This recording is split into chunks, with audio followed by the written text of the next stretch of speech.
नमस्कार, times now Bharat पर आपका बहुत बहुत स्वागत है। आपके साथ मैं हूं राकेश पांडे। शाम के 5 बजने वाले हैं। वक्त हो गया है देश के सबसे पसंदीदा डिबेट शो राष्ट्रवाद का। राष्ट्रवाद यानी देश से बढ़कर कुछ नहीं। और आज का सवाल कि वक्फ बकरीद मदरसा भड़काने वाला खेल कौन खेल रहा। सवाल यह भी कि अवैध मदरसों पर योगी का एक्शन, तो मदनी ने इसे धर्म और आजादी की लड़ाई से क्यों जोड़ दिया। और सबसे बड़ा सवाल कि वक्फ पर सरकार एक कदम आगे बढ़ गई है, क्या असली टेंशन यही है।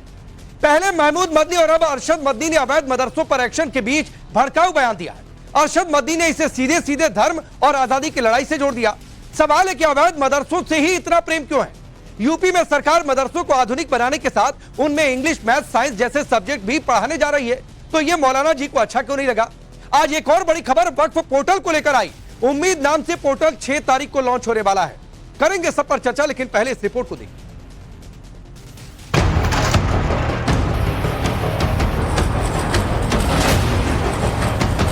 मदरसे और मस्जिदों का मसला है। इस्लाम के खिलाफ जो तहरीकें चल रही हैं, वो तहरीकें इंतहाई बदतरीन तहरीकें। मुल्क के अंदर जो चीज, जो जहन पनप रहा है, वो इस मुल्क को तबाही की तरफ लेकर के चल रहा है। वक्फ और मदरसा क्या मोदी योगी सरकार के खिलाफ मुस्लिम वोट बैंक की सियासत का टूल बन गए हैं। मोदी योगी वक्फ और मदरसों की सेहत सुधारने में लगे हैं, तो मौलाना और सियासतदान का मुस्लिमों को भड़काना क्या टूल किट का हिस्सा नहीं। वक्फ कानून पर विरोध की तलवार भाजते भाजते जमीयत उलमा हिंद के अध्यक्ष मौलाना अरशद मदनी अब अवैध मदरसों पर हो रही कार्रवाई पर भड़क गए। यूपी के आजमगढ़ में मदारिस प्रोटेक्शन कन्वेंशन का आयोजन था। इसी मंच से अरशद मदनी ने अवैध मदरसों पर एक्शन को मुसलमानों की मजहबी आजादी पर हमला बता दिया। मदनी ने सोशल मीडिया पर लिखा, मदरसे हमारी दुनिया नहीं धर्म है, ये हमारी पहचान है और हम अपनी इस पहचान को मिटने नहीं देंगे। मदरसे और मस्जिदों का मसला है। इस्लाम के खिलाफ जो तहरीकें चल रही हैं, वो तहरीकें इंतहाई बदतरीन तहरीकें। किस बुनियाद पर हमारी मस्जिदों को तोड़ा जा रहा है। आपको हमारे मदरसों से क्या लेना है। हमारे मदरसे के अंदर पढ़ने वाले कोई एहतजाज नहीं करते, बसों को आग नहीं लगाते, रेलों को आग नहीं लगाते, कोई झगड़ा नहीं करते, अमन और अमान के साथ जिंदगी गुजारते हैं, पढ़ते हैं और अपनी जिंदगी को गुजारते हैं। आपके ऊपर क्यों शाख गुजरती है ये बात। क्या आप मुल्क के अमन और अमान को पसंद नहीं करते।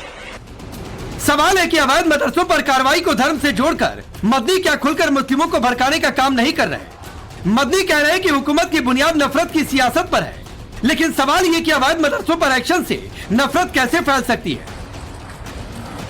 गैर कानूनी मदरसों पर बुलडोजर चल रहा है, तो मदनी इसे मजहबी आजादी पर हमला बता रहे हैं। अवैध मदरसों पर सीएम योगी का एक्शन हो रहा, लेकिन मदनी इसे मजहब से जोड़ रहे हैं। पीएम मोदी और सीएम योगी मदरसों को मॉडर्न बना रहे हैं, लेकिन मदनी मुसलमानों को भड़काने में लगे। तो मदरसे और मस्जिदों के ऊपर कोई जंजीर बांधने की चीज है, क्यों हो रहा है। मदरसों ने तो इस मुल्क की आजादी के लिए सबसे पहली आवाज मदरसों ने उठाई है।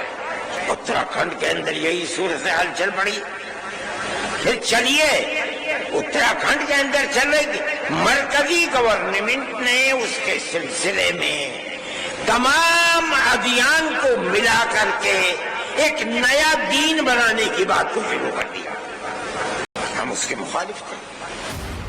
अवैध मदरसों पर मौलाना मदनी की छटपटाहट के बीच यूपी के सीएम योगी ने एक और पंच जड़ दिया। योगी सरकार ने मदरसों के सिलेबस को लेकर बड़ा फैसला लिया है। यूपी के मदरसों में अब मॉडर्न एजुकेशन दी जाएगी। हिंदी, इंग्लिश, मैथ्स और साइंस जैसे सब्जेक्ट अनिवार्य किए जाएंगे। लेकिन ये वही मदनी है जो मदरसों में मॉडर्न एजुकेशन पर विरोध दर्ज करा चुके हैं। इनका कहना है मदरसे सिर्फ धार्मिक शिक्षा के लिए है, वहाँ आधुनिक शिक्षा नहीं दी जानी चाहिए। नहीं, ये क्या धार्मिक हस्तक्षेप। आखिर मदरसे हैं तालीम के लिए, पढ़ाई के लिए। तो आप एक तरफ अगर उन्हें आप पढ़ा रहे हैं, तो केवल क्या मौलवी बनाना चाहते हैं। क्या उस मदरसों से निकलने वाले बच्चे क्या डॉक्टर नहीं बन सकते हैं, इंजीनियर नहीं बन सकते हैं, IAS IPS नहीं बन सकते। तो अगर कुरान के साथ साथ कंप्यूटर भी दूसरे हाथ में हो, तो वो भी देश की मुख्य धारा में आएंगे। नरेंद्र मोदी जी की ख्वाहिश यही है कि सबका साथ सबका विकास हो। और अगर चाहे मौलाना अरशद मदनी साहब हो या कोई और हो, अगर इसका विरोध कर रहे हैं, तो इसका मतलब है कि वो अपनी कौम का विरोध कर रहे हैं। पीएम मोदी और सीएम योगी मदरसों को मॉडर्न बना रहे हैं, मुसलमानों और वक्फ की प्रॉपर्टी की भलाई के लिए काम कर रहे हैं, लेकिन अरशद मदनी जैसे मौलाना और विपक्ष के नेता तुष्टीकरण के लिए मुसलमानों को भड़काने में लगे हैं। मुल्क के अंदर जो चीज जो जहन पनप रहा है तो इस मुल्क को तबाही की तरफ लेकर के चल रहा है। वक्फ कानून पर भी भड़काऊ गैंग ने अभी तक मुसलमानों को गुमराह करने और भड़काने का ही काम किया, जबकि सरकार शुरू से कहती आ रही है ये कानून वक्फ प्रॉपर्टी की हिफाजत के लिए है। वक्फ पर मामला देश की सबसे बड़ी अदालत सुप्रीम कोर्ट में है। इस बीच सरकार ने वक्फ की मनमानी रोकने की दिशा में एक और कदम बढ़ा दिया है। सरकार 6 जून को उम्मीद पोर्टल लॉन्च करने जा रही है। इसका मकसद वक्फ संपत्तियों के बेहतर प्रबंधन और पारदर्शिता को बढ़ावा देना है। उम्मीद का पूरा नाम है unified Waqf management empowerment efficiency and development. ये एक सेंट्रल पोर्टल होगा जिस पर देश भर की वक्फ संपत्तियों को रजिस्टर किया जाएगा। ये जो वक्फ अमेंडमेंट एक्ट है, अब इस एक्ट का ही नाम उम्मीद है, और जिस तरह से उम्मीद ऐप लॉन्च करने जा रही है भारत सरकार, तो इससे आने वाले दिनों में देश की सभी वक्फ की प्रॉपर्टीज को 6 महीने के अंदर अल्पसंख्यक मंत्रालय के इस उम्मीद ऐप पे अपलोड करना होगा, जिससे कम से कम पूरे देश की वक्फ की संपत्तियों की जानकारी सरकार के पास होगी। अभी वक्फ की अपलोड न करने से वामसी पोर्टल पे आप देख रहे थे मुतवल्ली कहीं खुर्द-बुर्द कर दे रहे थे, कहीं दुकानें बन जा रही थी, कहीं होटल बन जा रहा था, कहीं मॉल बन जा रहा था, और उसका फायदा जो गरीब पसमानदा मुस्लिम्स को मिलना चाहिए वो नहीं मिल रहा था। तो अब ये एक अपने आप में बहुत स्वागत योग्य कदम है।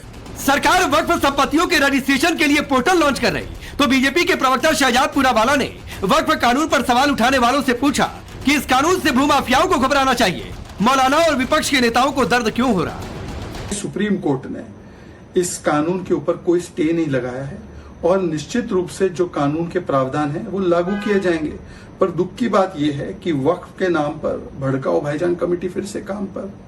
अरे भाई, वक्फ संशोधन से माफिया को प्रॉब्लम हो, लैंड माफिया को प्रॉब्लम हो, लैंड ग्रैबर को प्रॉब्लम हो, ये तो समझ में आता है। पर कुछ राजनीतिक दल जो संविधान की दुहाई देते हैं वो आज शरिया को संविधान के ऊपर क्यों रखना चाहते हैं? वो वक्फ के नाम पर उसी प्रकार से भड़का रहे हैं जैसे सीए के नाम पर भड़काया जाता था। सवाल है कि वक्फ पर डराने और भड़काने वाली साजिश काम नहीं आई तो क्या अवैध मदरसों के सहारे धार्मिक और विक्टिम कार्ड खेला जा रहा, पीएम मोदी और सीएम योगी के खिलाफ प्रोपेगेंडा किया जा रहा। सवाल कि जब सरकार मदरसों को आधुनिक बनाकर दीनी तालीम के साथ आधुनिक शिक्षा भी दे रही तो इससे क्या परेशानी। और सवाल ये भी कि कुछ तथाकथित मौलानाओं को सिर्फ नियम नाम भर से ही दिक्कत क्यों हो जाती है। ये दिक्कत बकरीद पर कुर्बानी के लिए तय हो रहे नियमों को लेकर भी दिख रही। Bureau report, times now Bharat. तो चलिए आपने रिपोर्ट देखी, आपका परिचय मैं आज के मेहमानों से करवाता हूं। राकेश त्रिपाठी भारतीय जनता पार्टी के नेता और प्रवक्ता, मोहम्मद फैज खान है नेशनल कन्वेनर मुस्लिम राष्ट्रीय मंच के, अमितोष पारिक है जो कि वीएचपी के प्रवक्ता हैं, तारिक खान जी आज स्टूडियो में है समाजवादी पार्टी के नेता और प्रवक्ता, नूर अहमद अजहरी है और नसीफ अंसारी है पॉलिटिकल एनालिस्ट के तौर पर। अजहरी साहब, मैं आपसे शुरू करता हूं इसलिए कि अरशद मदनी का ये स्टेटमेंट है। मुझे सर एक चीज समझा दीजिए कि अवैध मदरसों पर एक्शन होता है तो ये धार्मिक मजहबी आजादी पर हमला कैसे है और इसे आजादी की लड़ाई से कैसे जोड़ा जा सकता है?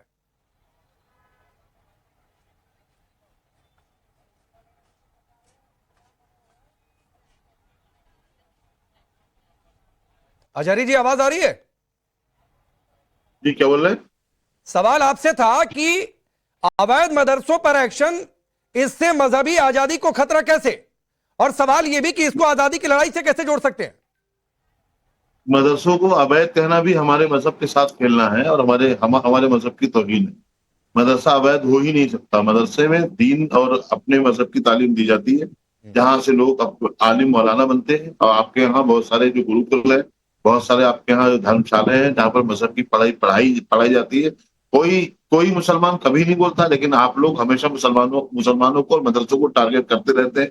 ये वही मदरसे हैं जो 1857 से लेकर से 1947 तक इन्हीं के तलबा और तालिबात ने इस देश की आजादी की जंग लड़ी है। और बाकायदा इन्हीं के मदरसों के जो मालिक थे उन्होंने फतवे दे करके अंग्रेजों को धूल चटा दी थी। लेकिन आज आप नए अंग्रेज आए हैं जो हमें ये सबक दे रहे हैं कि आपके मदरसे अवैध हैं। मदरसे हमारे अवैध कभी नहीं हो सकते। बदनाम मत करिए अजहरी जी, आजादी की लड़ाई को बदनाम मत करिए सर। और बदनाम मत इसलिए कीजिए, मत करिए। मतलब- नहीं नहीं करिए सर, नहीं करिए। ऐसे मैं ये बदनाम नहीं है। कह रहा हूं कि उस आप समय मदरसों को मदरसों से बदनाम नहीं आजादी के कीजिए। लिए आवाज नहीं उठी। आप अजय जी मदरसों को बदनाम नहीं देखिए, कीजिए। अवैध मदरसों से ही आजादी की आवाज उठ गई, गुलामी के खिलाफ आवाज उठ गई। तो सर उस लड़ाई को बदनाम मत करिए, मैं आपको पहले बता दे रहा हूं। तो पढ़ लीजिए।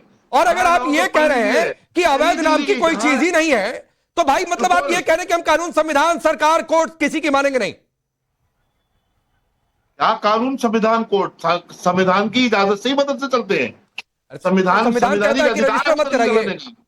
आचार्य जी, संविधान कहता है रजिस्टर मत कराइए, कानूनों का रजिस्ट्रेशन पालन मत देखिए, करिए। सब कुछ हो रहा है। आपको मदरसों को टारगेट करना है, अच्छा। मुसलमानों को जलील करना है, ठीक। मुसलमानों की छवि बिगाड़ना है। ठीक। इसके सिवा कुछ नहीं आपके चलिए पास। ठीक है, आप कह रहे हैं ना सब कुछ हो रहा है, तो मुझे एक मदरसे का नाम पता बताइए जिसके पास सारे जरूरी दस्तावेज थे, मंजूरियां थी, उसे गिरा दिया गया। तकरीबन मेरे ख्याल से 500 मदरसे ऐसे अरे हैं एक जो नाम, जगह, चलिए, पता चलिए। बताइए। देखिए, हाँ। अच्छा, ये खूंदी वाली मस्जिद और मदरसा और वहां जो कब्रिस्तान था वो क्यों वो गिराया गया, बताओगे आप हमें? नहीं क्या सबूत है आपके पास? अरे नहीं, गलत है? कौन सा क्यों गिराया गया, अभी उधर जाइए नहीं। मैं हम पूछ बता रहा तो हूं, रहे हैं। एक मदरसा बताइए जिसके पास जरूरी दस्तावेज से सारी मंजूरियां थी, सभी मदरसों नियमों के का पास पालन जरूरी था, दस्तावेज थे। और उसके बावजूद गिरा दिया गया। मैं राकेश त्रिपाठी से पूछ रहा हूं क्यों गिराया? जितने मदरसे तोड़े गए वो सारे के जितने सारे नहीं। के पास दस्तावेज थे। Give me a name. सरकार ने तोड़े हैं सिर्फ आचार्य इसलिए जी, कि वो एक का मुसलमानों नाम के पता बताइए। दीन की तालीम मैं पढ़ाई कोशिश करूंगा कि जाती है उधर वहाँ जाऊं पर। तो उस लोकेशन पर भी चला जाऊं किसी दिन। अरे साहब, मुझे एक मैं का आपको नाम बता पता तो रहा बताइए। हूं। मैं राकेश त्रिपाठी से भी पूछता हूं क्यों गिरा दिया। उत्तराखंड सरकार ने, अरे आप आसाम सरकार ने, यूपी सरकार अरे ने नाम पता, जो मदरसे तोड़े हैं नाम तो पता कोई आवाज बताइए, नहीं थे। नाम पता बताइए। मैं आपसे कह रहा हूं ना, जो हल्द्वानी में मदरसा तोड़ा गया अरे है, ऐसे नहीं है, हल्द्वानी में, दारुल लखनऊ हबीबिया, में, मुजफ्फरनगर दारुल हबीबिया में, बता रहा हूं। ऐसे नहीं। चलिए दारुल नाम पता हबीबिया बता रहा हूं बताइए, मैं। स्पेसिफिक हो जाइए। दारुल हबीबिया बता रहा हूं मैं। दारुल हबीबिया के सारे कागजात थे, सब कुछ बता दिया गया। ठीक है, ये अब राकेश जमीन त्रिपाठी पर बताइए बनाया भाई, गया, ये जमीन कह रहे ये हैं कि उसकी है, जरूरी तालाब की दस्तावेज जमीन है। थे, कागज थे, फिर भी आप लोगों ने गिरा दिया। देखिए, नूर अहमद अजहरी हो या अरशद मदनी हो, ये अकलियत के हिमायती नहीं है। ये अपने कौम के अगर हिमायती होते, अकलियत के हिमायती होते, तो शायद सरकार की इस कार्रवाई के पक्ष में बात कर रहे होते। क्योंकि ये जो अवैध विधि संचालित करने वाले मदरसे हैं ना, यही तो कौम के लगाने का काम करते हैं, शक और शुबहा उपजाने का काम करते हैं। और इनको तो खुलकर के सामने आना चाहिए कि जहां भी नियमों का पालन नहीं हो रहा है वहां नियमों का पालन होना चाहिए। लेकिन न जाने क्यों सरकार की कार्रवाई के विरोध में खड़े होकर के इस शक को और पुख्ता करने का काम करते हैं। स्पष्ट तौर पर कह रहा हूं, वर्ष 2017 में जब उत्तर प्रदेश में योगी आदित्यनाथ जी के नेतृत्व की सरकार बनी तो मदरसों का ऑनलाइन पोर्टल पर रजिस्ट्रेशन करना अनिवार्य किया गया। 4 लाख विद्यार्थी गायब हो गए। मदरसों के नाम पर फर्जीवाड़ा करना, फर्जीवाड़े से वजीफा का भुगतान कराना, फर्जी तरीके से उसमें नियुक्तियां करना और सरकारी धन का गबन करना, क्या यह अकलियत के लिए हित में है? क्या नहीं चाहते कि जो वास्तविक मुसलमान है, जिसको दीनी तालीम के साथ साथ में मॉडर्न तालीम मिलनी चाहिए, जिसको सरकार की ग्रांट मिल रही है, तो सही लोगों तक पहुंचे? कहीं ना कहीं नूर अहमद अजहरी भाजपा का विरोध करते करते अपनी अकलियत से मसाइलों का विरोध करने का काम कर रहे हैं। राकेश त्रिपाठी जी, भाजपा आज कौम के भाजपा का विरोधी नहीं हूँ। महसूस कर रहे हैं कि भाजपा ने अगर जो सरकारें चिंटू इन पाल बातों को रखे हैं, मैं वाजिब उनका तरीके से विरोधी कर रही हूँ, है, रहूंगा। तो आपको उसके खिलाफ तो हमें हमारी कौम को, हमारे मदरसों को, हमारी मस्जिदों को, हमारी आवाजों को दबाएंगे। आजमगढ़ के सराइबीर से भाषण कर रहे हैं हमारी मस्जिदों और आजमगढ़ का सुनिए ना, मदरसों को टारगेट करेंगे। आचार्य जी, विरोध करूंगा। आपके समय में राकेश त्रिपाठी सुन रहे थे, अब आप बोलने लगे तो आवाज कौन दबा रहा है ये जनता देख रही है। तो रुक जाइए, थोड़ा सा सुन लीजिए। बड़े आराम से वो अपनी बारी का इंतजार कर रहे थे। आपसे ज्यादा तो हमारी आवाज कोई नहीं दबाता। आप तो अरे सर छोड़िए ना, सबसे पहले आपसे डिबेट शुरू करूं फिर भी आपकी आवाज दब रही है। तो सर ये विक्टिम कार्ड मत खेला करिए। एक मदनी वहां पर बैठकर विक्टिम कार्ड खेल रहे हैं, एक अजारी यहां पर बैठकर विक्टिम कार्ड खेल रहे हैं। तो विक्टिम कार्ड कम से कम मेरे सामने मत खेला करिए। राकेश त्रिपाठी अपनी बात पूरी करिए।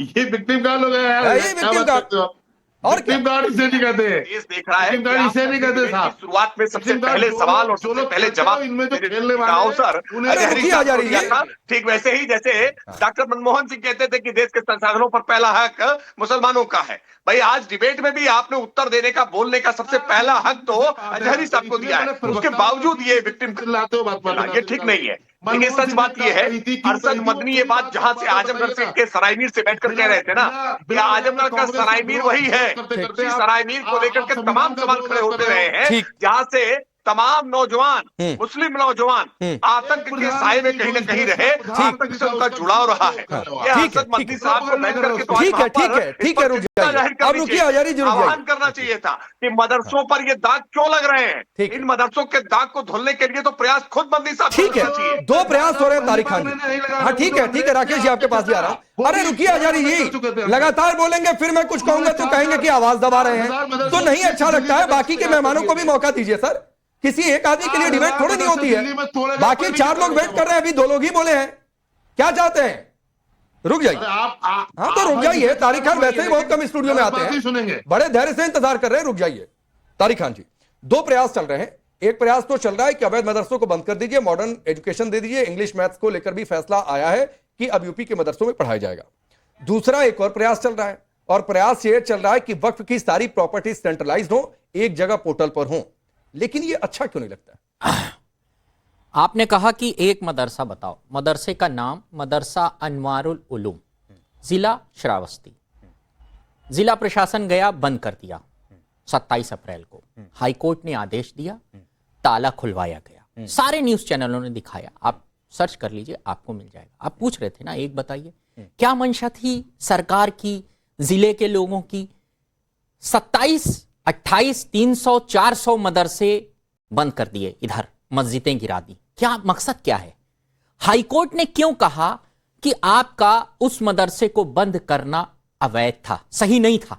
डांट भी लगाई जिला प्रशासन को कि क्या वजह थी? 51 साल पहले वो मदरसा बना था, कागज सारे थे, दिखाया, तभी हाईकोर्ट ने। ये साफ मंशा को दिखाता है, और ऐसा एक जगह नहीं, कई जगह, सब कोर्ट गए हुए हैं। लेकिन कोर्ट की पैरवी में टाइम लगता है, कागज दिखाया जाएगा, सामने वाले पक्ष को भी बोलने का मौका दिया जाएगा, उधर से सरकार आएगी, बताएगी नहीं हमने ऐसे बंद किया, इसका मतलब है कि आप हारे, ताले खोले गए, उसको सील किया गया। क्या मंशा क्या है, समझ में आता है आपको? क्या मंशा है, क्या करना क्या चाहते हैं? ये करना क्या चाहते हैं? एक समाज को दिखाना आप ये चाहते हैं कि हम मार रहे हैं, बंद कर रहे हैं इनको, और फिर उसके बाद वही 10-11 लोग जाकर देश को रिप्रेजेंट करते हैं। उसी मुसलमानी लोग तो जा रहे हैं देश को रिप्रेजेंट करने, और फक्र से सीना चौड़ा करके कह रहे हैं, हाँ। सब कह रहे हैं, अभी तारिक को भेज दीजिए, वो भी कहेगा। लेकिन यहाँ अंदर क्या लड़ाई है, क्या दुश्मनी है, अंदर क्या दुश्मनी है? ये मत कहिए कि सिर्फ मुसलमान गए, सभी धर्मों के लोग गए, मुसलमान भी गए, मत कहिए ना कि 10 मुसलमान गए हैं भाई, तो ठीक है, 10 तो सीना चौड़ा करके गए ना। नहीं, मैं कह रहा हूँ अंदर क्यों मार रहे हो? मुसलमान गए, चलिए छोड़िए, अंदर क्यों मार रहे हो?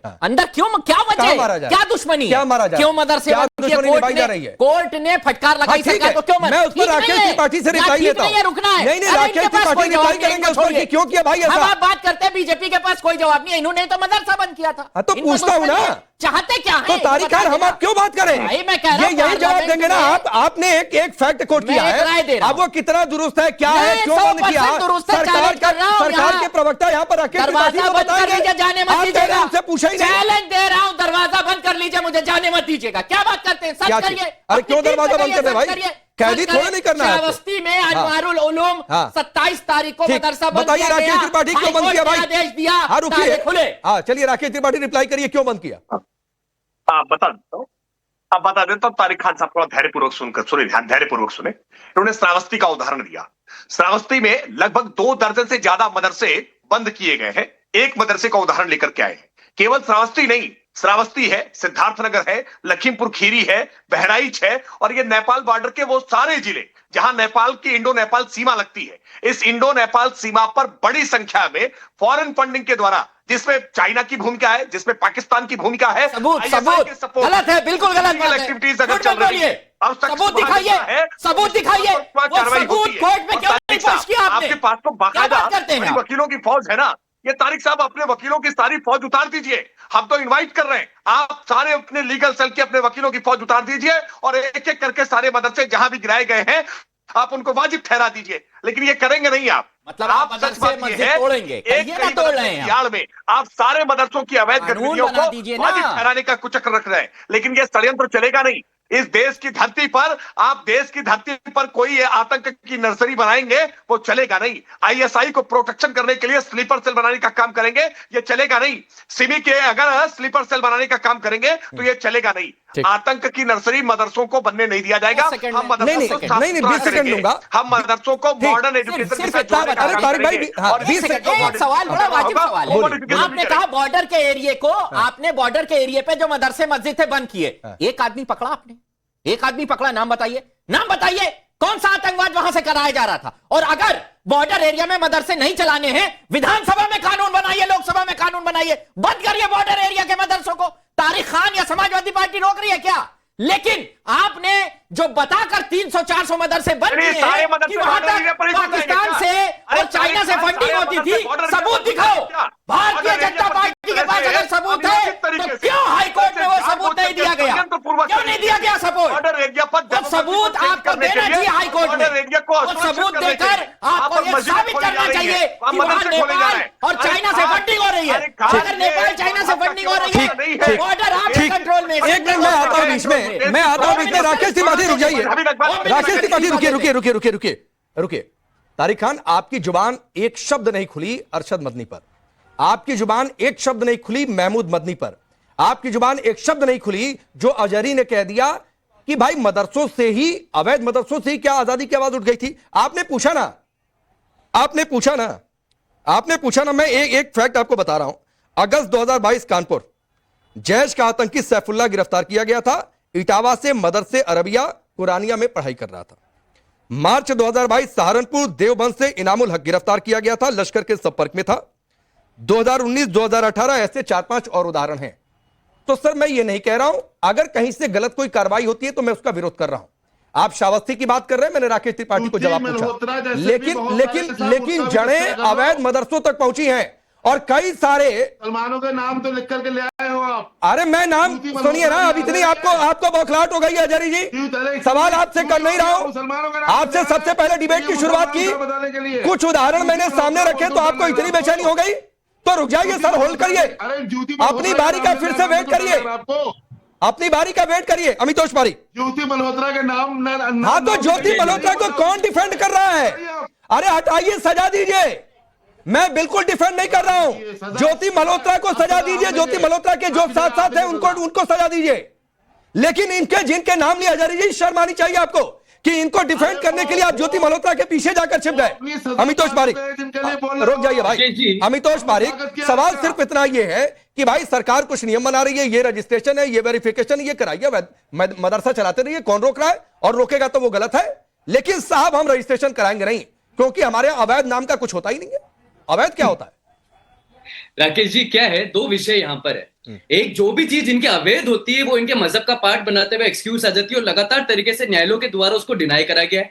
वक्फ डिबेट चालू हुई थी, is an essential part of religion, supreme court की कोई टिप्पणी नहीं है, इंटरिम स्टे देने से मना कर दिया। Loud speaker essential part of religion, हिजाब एसेंशियल पार्ट ऑफ रिलीजन, लेकिन ऐसा कोई एसेंशियल पार्ट नहीं आया। अब मैं बात करता हूं जो ये बड़ी बड़ी छाती ठोक रहे मदरसों के नाम के ऊपर में, आर्टिकल 29 और 30 के अंदर में कॉन्स्टिट्यूशनल राइट मदरसों को दिया है। लेकिन देखिए, केस था Anjuman Qadri versus Union of India. Supreme Court ने क्या कहा कि you can not deny the education right of comprehensive education in मदरसे। आप अपने माइनॉरिटी राइट्स रखिए, लेकिन आपको कॉम्प्रेसिव एजुकेशन देनी पड़ेगी। तो इनके पेट में पानी हिल गया। क्यों? क्योंकि चाहते ही नहीं कि मदरसे से बच्चा निकले और माने कि साइंटिफिक रूप से धरती गोल है। ये तो चाहते हैं धरती चपटी रहे। 1 मार्च 2025 को 2 मदरसों के बच्चों को पकड़ा था, दून एक्सप्रेस ट्रेन को डिरेल करने के लिए पकड़ में आए थे। सरस्वती में मदरसा मैनेजर और 4 जने पकड़ में आए थे, किसके लिए? फेक करेंसी बनाते हुए। एनआईए एटीएस की रिपोर्ट आई थी जो फेक करेंसी के अंदर में 2018 में वहां भी सिलेबस पढ़ाया जा रहा था, थियोफेसिस सिलेबस मदरसे के अंदर में। 2019 के अंदर में जमातुल मुजाहिदीन बांग्लादेश का जो एक ग्रुप था जो मदरसे को बंगाल में यूज कर रहा था, तब कहां चुप हो जाते ही है। लेकिन देखिए क्या हो रहा है, देश जब भी विस्तार की ओर बढ़ेगा, इन्होंने कहा एक ही पक्ष को टारगेट किया जाता है। तो मैं तारिक खान से सवाल उठाता हूं,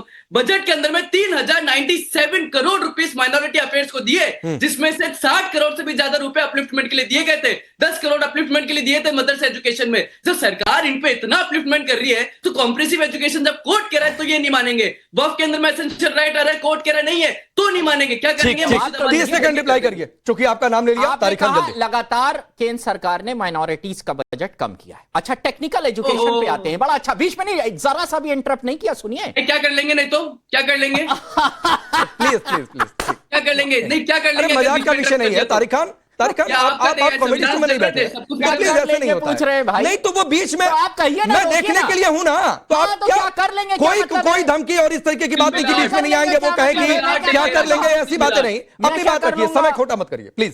सुनिए, टेक्निकल एजुकेशन के लिए जो टीचर्स रखे गए यूपी में, वो मदरसों में उनको इंग्लिश, मैथ, हिंदी पढ़ानी थी। 8 साल हो गए, 54 पैसा केंद्र सरकार और राज्य सरकार ने नहीं दिया है। डेटा दे रहा हूं, उसमें 22,000 लोग हैं। अरे चुपो भाई, अभी क्या कर लेंगे आप? कह रहे थे धमकी दे रहे हो। भाषा का प्रयोग सही से करा करिए। वो बीच में मैं नहीं भाषा बोला, का प्रयोग सही से सुन लो। करा करिए। आपके मदरसे के जानते एजुकेशन नहीं क्या हो, बोल रहे हैं? जानकारी कम है भैया। आर्टिकल 29-30 पढ़ के आइए, पहले सुप्रीम कोर्ट के न्यायालय के आदेश पढ़ लिया करो, पढ़ाई किया करो बेटा, पढ़ाई किया करो, मेरे को पढ़ाई किया करो। तुम्हारी भाषा को ले लेंगे। उसमें 22,000 लोग, जिसमें आधे से ज्यादा हिंदू है, मुसलमान नहीं है। टेक्निकल एजुकेशन के लिए रखा, केंद्र अंश था और राज्य का अंश था। जिस पार्टी को आप सपोर्ट करते हैं, भारतीय जनता पार्टी, आज हिंदी मैथ इंग्लिश की बात कर रहे हैं आप। शर्म नहीं आती है? भारतीय जनता पार्टी से जाकर पूछिए, उसमें से 7 लोगों ने सुसाइड कर लिया। आपको पता है? कुछ जानकारी नहीं है, बस आ गए बैठ के चिल्लाने, झूठ बोलने, हिंदू मुसलमान का झगड़ा कराने। यही काम है तुम्हारे पास। आ गए, मैंने साधारण एक मिनट तनख्वाह दिलाइए उनको। अरे रुकिए ना, तनख्वाह सबको मिलनी चाहिए। नहीं, कहाँ मिल रही है? उन्हीं को क्यों, सबको मिलनी चाहिए। हाँ ठीक है, थोड़ा सा और, थोड़ा फ्रेम इनका खोलिए भाई, थोड़ा फ्रेम और खोल कर रखिए। तारिक खान जी का कहीं मेज गिरे नहीं। हाँ ठीक है, फैज खान, एक बहुत सिंपल सा सवाल था, उस पर तारिक खान को बढ़िया सी आ गई। मदरसों पर, अवैध मदरसों पर एक्शन की बात हो रही है, इसमें कह रहे हिंदू मुस्लिम मत करिए। हिंदू मुस्लिम कौन कर रहा है? ये तो मुस्लिम मुस्लिम की बातचीत चल रही थी। वक्फ वाला सवाल शायद ये भूल गए, उस पर तो जवाब ही नहीं इनका। या फिर आऊंगा इनके पास कि भाई उम्मीद पोर्टल से। हाँ राकेश जी कुछ कहना चाह रहे हैं क्या? 20 सेकंड, फिर आ रहा हूं फैज का। मैं एक बात जोड़ दूं। ये तारिक खान ने अभी चूंकि आपके चैनल पर झूठ फैलाया था, मैंने झूठ को तुरंत अभी अपडेट, मेरे पास जानकारी आ गई है। ये श्रावस्ती के जिस मदरसे के बारे में कह रहे थे कि उसको हाईकोर्ट ने खोलने का आदेश कर दिया है, ये बात आधा सत्य था। इसके आगे का सत्य नहीं बताया है। इसके आगे का सत्य यह है कि वो मदरसा सरकारी जमीन पर बना हुआ था और तहसीलदार कोर्ट ने उसको दोबारा बंद करने के लिए आदेश कर दिया है। तो ये आधी अधूरी जानकारी मत रखा करिए। तारिक खान साहब, वो मदरसा फिर बंद हो रहा है, आप पता कर लीजिए। और इस तरह से सरकारी जमीन आज की डेट में खुला है या बंद हुआ? बनाया जाएगा। सरकार ने, हाईकोर्ट ने आदेश दिया, ताले खुले या नहीं खुले? जिस मदरसे की आप बात कर रहे थे, झूठ बोल रहे हो। नेशनल टेलीविजन पर आकर झूठ बोलते हो। अभी ताला खुला हुआ है, उसी डिस्ट्रिक्ट का रहने वाला हूँ। समझ में आई बात? चिल्लाते रहिए। उसी डिस्ट्रिक्ट का रहने वाला हूँ। झूठ बोलते हो, आपको झूठ बोलते हो नेशनल टेलीविजन पर आकर। शर्म नहीं आती है? भारतीय जनता पार्टी का शर्मनाक प्रवक्ता, जिसको हाईकोर्ट ने डांटा, सरकार को डांटा, मदरसे के ताले खुले, उसको झूठ बोलते हुए नेशनल टेलीविजन पर शर्म नहीं आती है? ठीक है, यहाँ पर झूठ बोलते हैं, झूठे कहीं के झूठ बोल रहे हो यहाँ पर आकर। बरगलाने का प्रयास झूठ बोल रहे हो, झूठे हो तुम। एक मिनट सुनिए ना, बहुत इसका सिंपल सोल्यूशन ये है। तारिक खान, आपने एक फैक्ट रखा। नहीं, मेरा फैक्ट सही है, इनका झूठा है। तो रुक जाइए ना, सबूत है। हाँ तो ठीक है, सबूत है। अरे ठीक है, रुक जाइए, सबूत है। सर्च कर लीजिए, मैं तो कह रहा हूँ। नहीं दिखा रहा हूँ, सर्च कर लीजिए, गूगल टीम है पीछे, सर्च करेगी। सारे रिपोर्ट, सारे अखबारों ने उसको भी दिखवा लेंगे। सरकार को डांट पड़ी, आपकी सरकार को डांट पड़ी। ठीक है, क्यों बंद किया था मदरसा? कोई आतंकवादी पकड़ा गया? नाम बताओ। ठीक है, नाम बताओ उसका। ठीक है, मैं आ रहा हूँ। एक मिनट आ रहा हूँ। राकेश त्रिपाठी, थोड़ा सा और इसको चेक करवा लीजिए सर। मैं फिर आपके पास इसके जवाब के लिए आऊंगा जो तारिक खान ने कहा। अरे तो रुक जाइए ना, वो आप थोड़े नहीं तय करेंगे तारिक खान। तय करूंगा, मेरे पास प्रूफ है। तो रुक जाइए ना, मैं तय करूंगा। ये कह रहे हैं कि वो खुला हुआ है, हाई कोर्ट ने खुलवा दी। प्रूफ तो मैं भी दिखा रहा हूँ। अरे क्या प्रूफ है? दिखा रहा हूँ। चलिए ताला खुलवा या बाद में जो होगा वो देखिए। कह रहे हैं फिर बंद हो गया। नहीं, फिर बंद नहीं हुआ है। वो कह रहे हैं फिर बंद हो गया। हुआ है, झूठ बोल रहे हैं। नहीं, फिर बंद करने का नहीं, आदेश कुछ नहीं हुआ, अभी ताला नहीं लगा है। बंद करवाइए, फोटो दिखाइए। वकीलों को तैयार, अगर बंद हुआ तो फोटो दिखाइए। मेरे पास खोलता हुआ फोटो है, बंद करता हुआ फोटो दिखाइए। की जमीन पर है।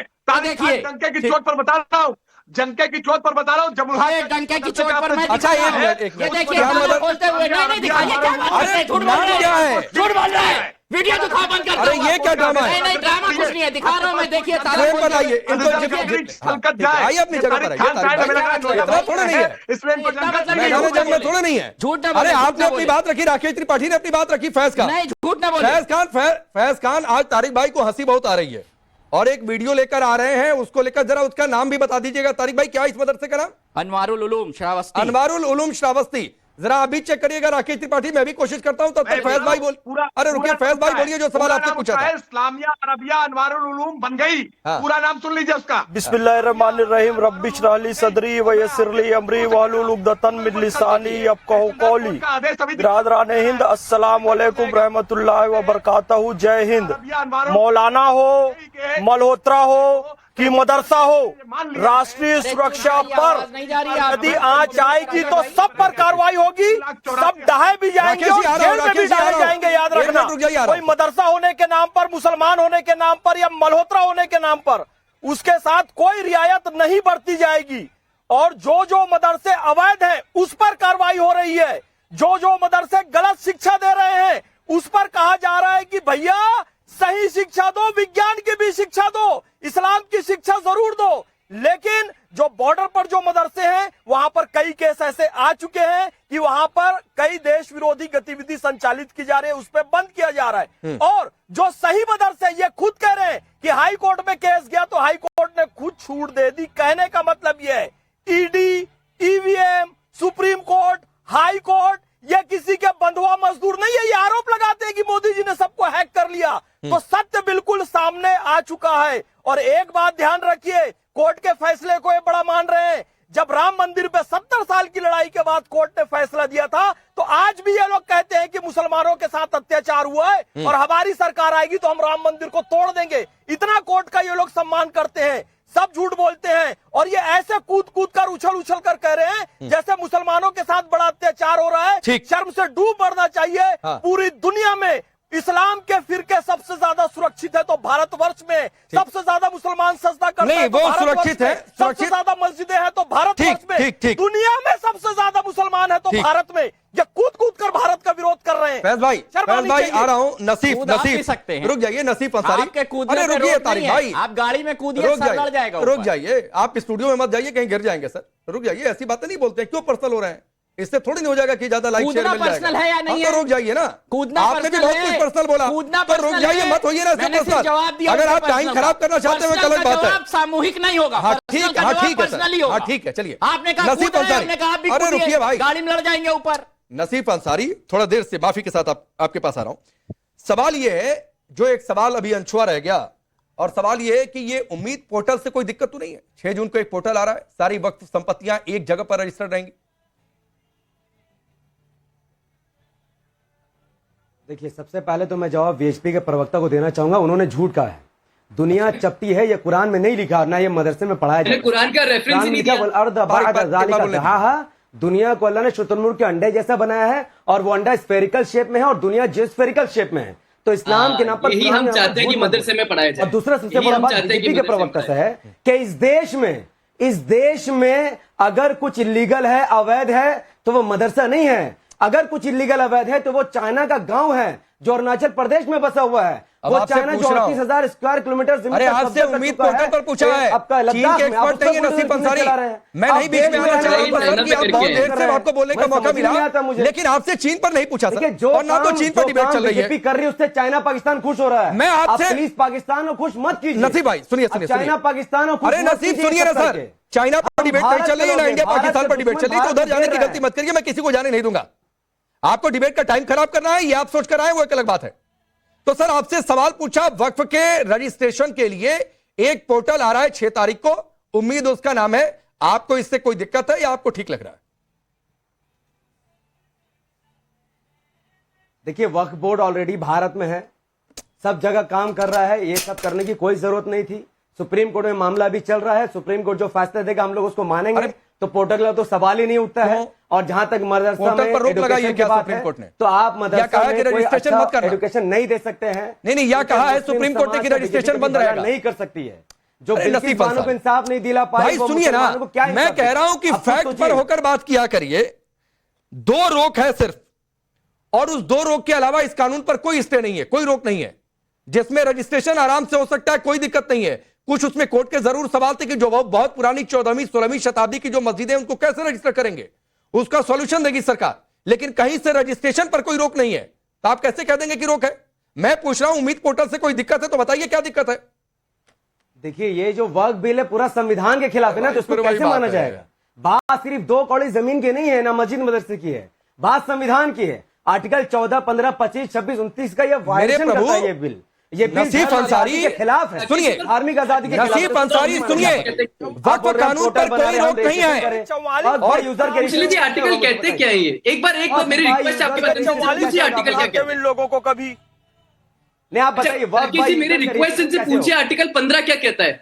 राकेश जी, मैं अभी आपत्ति जताता हूँ, आर्टिकल 15 क्या कहता है ये बता दें। इसका वक्त से क्या रिलेशन है ये बता दें। क्या होता है, रट के आने वाले आर्टिकल को यूज करते हैं जो खाली संविधान की किताबें लेके घूमते हैं। भाई साहब, article 15 talks about reservation in promotion, वक्त से बात नहीं करता है वो। आर्टिकल 25 प्रोपोगेशन की बात करता है, आर्टिकल 29 कल्चरल राइट की बात करता है, 14 इक्वलिटी की बात करता है। सरकार हमारे धर्म के मामले में दखल दे रही है। और रही बात आपने कहा धरती चपटी नहीं है, कुरान की सूरत 71 में लिखा है, सूरत 71 में लिखा है। अमितोष पारिक, एक मिनट, नसीफ अंसारी सुनिए ना, आपने कहा कि अरे सुनिए भाई, सरकार को कोई राइट नहीं इस पर कानून बनाने की। भाई सुनिए, आपने कहा सरकार धर्म में दखल दे रही है।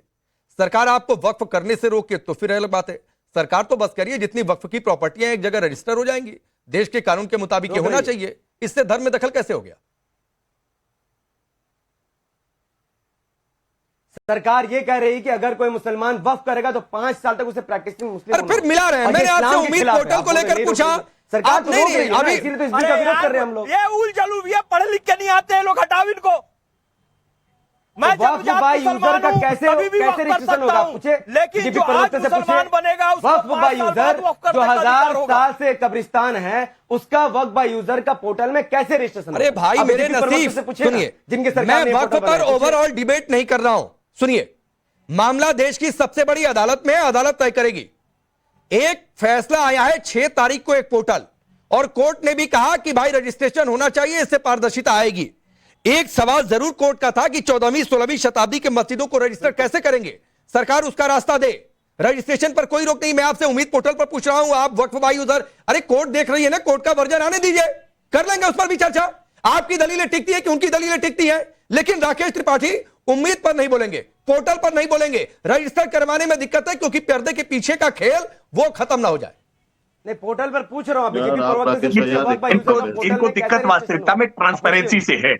इनको दिक्कत इस उम्मीद से है कि इस देश में ट्रांसपेरेंसी आने जा रही है। इसमें आज दूध का दूध, पानी का पानी होने जा रहा है। ठीक वैसे ही जैसे तारिक खान को मैंने अभी आपकी डिबेट में दुरुस्त कर दिया। अब तारिक खान के लिए परेशानी होगी कि कैसे वो जिस मदरसे का जिक्र कर रहे थे जमुना के, कि हाई कोर्ट ने उसको रद्द कर दिया, लेकिन अब तहसीलदार कोर्ट का उसके बाद का आदेश है, उस आदेश को नहीं पढ़ करके आए हैं कि कैसे वो सरकारी जमीन पर बना हुआ था। झूठ ना बोले। अरे तारिक भाई, अरे मैं रुकिए, वहां जा रहे हैं, ये अरे झूठ क्या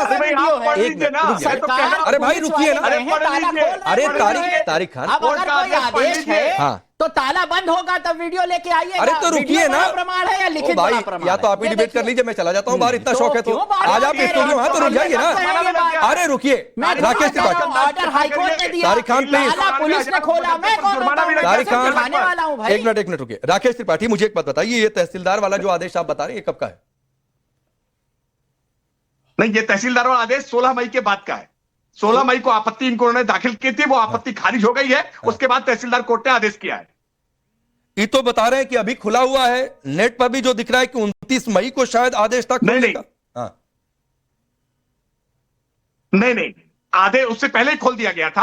आदेश कोर्ट के आदेश के बाद खोला गया, और खोलने के बाद दोबारा तहसीलदार कोर्ट ने इस बात को प्रमाणित मान लिया कि ये सरकारी जमीन पर है, और इसलिए 3,94,000 के जुर्माने के साथ उसको बंद करने का आदेश कर दिया है। नहीं, इसको समय के साथ वेरीफाई करेंगे। हो सकता है तारिक खान आप इधर आए हो, दिल्ली उधर बंद हो गया हो, एक बार जाके सर फिर चेक करिएगा। हम तो झूठे हैं। नहीं, मैं आपको ना झूठा बोल रहा हूँ ना उनको सच्चा बोल रहा हूँ। राकेश त्रिपाठी सरकार के प्रवक्ता है, रूलिंग पार्टी के, वो कह रहे हैं बंद हो गया है, आप कह रहे हैं खुला हुआ है। एक बार जाइएगा, फिर देख लीजिएगा, हम भी कोशिश करेंगे उसको पता करवा लेंगे कि स्टेटस क्या है। आप सबका बहुत बहुत शुक्रिया।